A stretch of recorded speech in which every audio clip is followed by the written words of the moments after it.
Bagsak pa mga kabalen.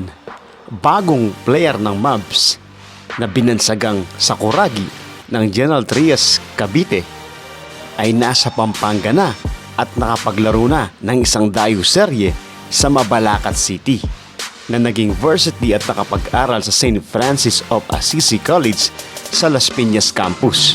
Laman din siya ng iba't ibang ligang labas sa Cavite. At dahil high flyer nga at malakas ang pangangatawan ni Idol, talagang maiikumpara siya sa anime na si Idol Anamichi Sakuragi. At kagaya ni Idol Sakuragi, gustong-gustong matuto pa ni Idol Shin kay Coach Mavs at sa buong Mavs Phenomenal Gang. Opo mga kabalen, masusubukan ang tatag ng pangangatawan ni Idol Shin dito sa Pampanga dahil alam niyo naman na dito sa Pampanga sobrang daming magagaling na player at kasing height at talento nitong si Idol. At simula makapunta ng Pampanga si Idol at mapunta sa bahay ni Coach Mavs, patuloy ang kanyang pag-iensayo para mas lumakas pa at makilala sa basketball. Heto naman ang bilib at kagalingan ni Coach Mavs kasi nakakapag-develop talaga siya ng hindi kilalang player hanggang sumikat ito at makapaglaro sa iba't ibang malalaking liga dito sa bansa.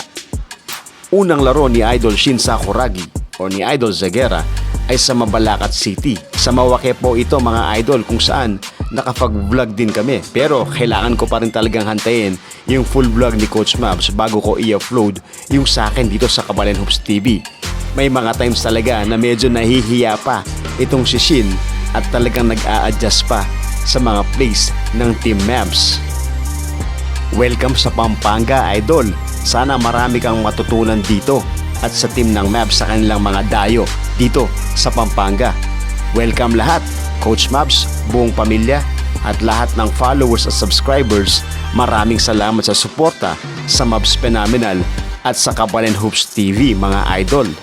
Talagang magiging taga-subaybay tayo sa pangarap ng iilang player ng Mavs sa simula hanggang sa matupad nila ang kanilang mga pangarap. Kayo mga idol, lalong-lalo na ang mga Kabalen followers natin, sinong Kabalen ballers ang pwede nating itapat dito sa Sakuragi ng Mavs Phenomenal? I-comment nyo na mga idol, bagsak pa. At sobrang nagpapasalamat po ako at shoutout na rin sa mga nagko-comment sa mga videos natin dito sa ating Kabalen Hoops YouTube channel. Hindi ko lang po channel ito mga kabalen, channel nyo din ito. Kaya bagsak pa mga idol. Sobrang salamat sa suporta na ipinapakita nyo. At ngayon, monetize na po ang YouTube channel natin. Hindi po mangyayari yun kung hindi dahil sa inyo at sa buong Mavs family. Bagsak pa mga idol. Louis J. Kapampangan, Louis J. Mavs Phenomenal, Louis J. Ing Pampanga.